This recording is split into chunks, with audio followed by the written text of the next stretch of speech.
Welcome to Module 3 in this webinar, Utilizing Data to Inform. The purpose of this webinar is to equip counselors with the resources and knowledge to help utilize data to inform and shape your school counseling program. As schools, we collect and analyze an extraordinary amount of data, whether it be student test scores, graduation rates, discipline infractions, or even counseling office visits. Oftentimes we get buried by the sheer volume of data, or even worse, we aren't sure which data is most important to help inform and guide our school counseling program. Well, get ready to dig in today because we are going to explore how you can streamline your data collection and really discover the data that is most important to your school counseling program. At this point in the process, you have completed a program review, which, by the way, is an excellent data point to include in informing your program, and you have created your vision and mission statements. Let's dig into the reality of your program by reviewing the key purposes of data collection and analysis. So, why do school counselors need to collect data? There are three main reasons why we collect data. First, we collect data to inform others about our program. I often find that seeing tangible data points on paper is very different to administrators or teachers than hearing an anecdotal report in a meeting. With anything in life, you have to know your audience, and one thing that most administrators love is concrete data. If you share with an administrator that you feel like more students this year are having issues with peer conflict, they may dismiss it as a typical developmental issue. However, if you can share results of a needs assessment that 34% of your students feel that peers do not treat each other with respect, that data point can become more tangible and, more importantly, measurable. You also need to collect data to inform yourself and your program. If you are spending time focusing on a classroom lesson every year that does not address the student need, as evidenced by a data point, is that guidance lesson as timely and meaningful? While most developmental tasks and trends occur according to age level, each group of students brings in unique challenges and areas of growth. By utilizing a student needs assessment, you can better inform your counseling program. Secondly, school counselors collect data to help advocate. Have you ever been frustrated by the amount of hours you spend completing non-program tasks like lunch duty or test organization? By collecting data of student trends, needs, and time use, you can better advocate for how your time is allocated. School counselors are uniquely trained with specialized credentials and must be utilized to promote student wellness.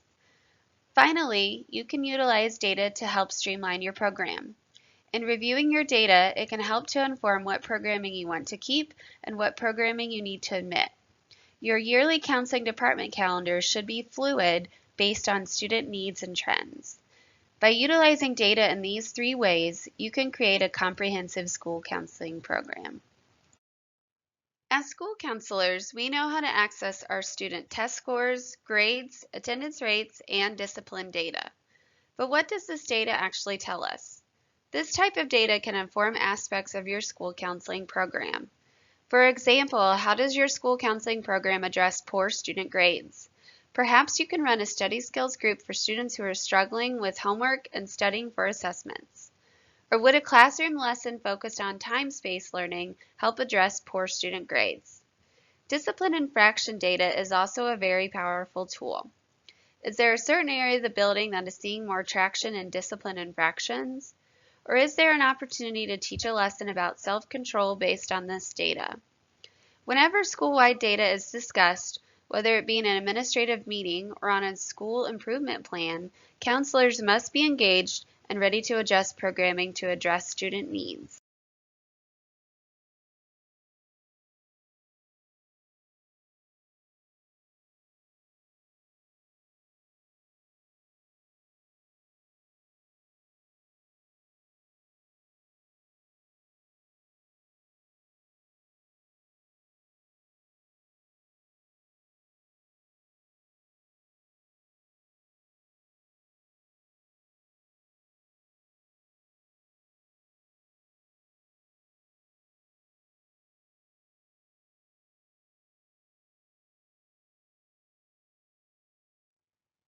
While we can infer trends and needs from school-wide data, it is also important to obtain student feedback and opinions.